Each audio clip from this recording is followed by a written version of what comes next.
వీళ్ళకి నచ్చినంత వరకు. ఎన్టీ రామారావు దెయ్యం వీళ్ళకి నచ్చకపోతే. చంద్రబాబు నాయుడు దేవుడు. ఇప్పుడు ఆ బాబు గారు దేవుడిలాగా అంతా కష్టపడుతుంటే ఇట్లాగా వీళ్ళు చూడు. ఇంకో రకంగా చెప్పాలంటే పాత రోజుల్లో మన అమ్మ నాన్నల వ్యవహారం, ఇప్పుడు మన పిల్లలు మన వ్యవహారం చూడండి ఎట్లా ఉంటుంది.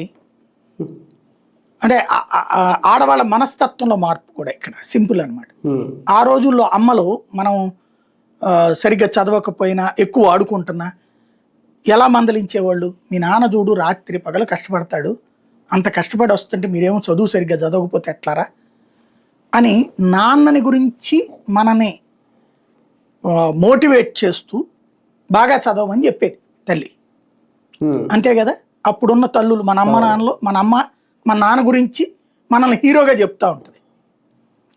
ఇప్పుడున్న దాదాపు 100కి 50-60 కుటుంబాల్లో ఎట్లుంటుంది, ఆమె నాన్న ఏంది అది కొని పెట్టట్లేదు ఏంటి, ఇది కొని పెట్టట్లేదు ఏంది, అడగండి అడగండి అని పిల్లల్ని, అంటే పిల్లలకి వీళ్ళు హీరోయిన్గా చలామణి అవుతా భర్తని దొంగం చేస్తారు, తండ్రిని విలని చేస్తారు. మన అమ్మలు తండ్రిని దేవుణ్ణి చేశారు, ఇప్పుడు తండ్రిని విలన్ని చేసి చూపెడుతున్నారు, వీళ్ళు హీరోయిన్లు అవుతున్నారు. సేమ్ ఫార్ములా ఇక్కడ.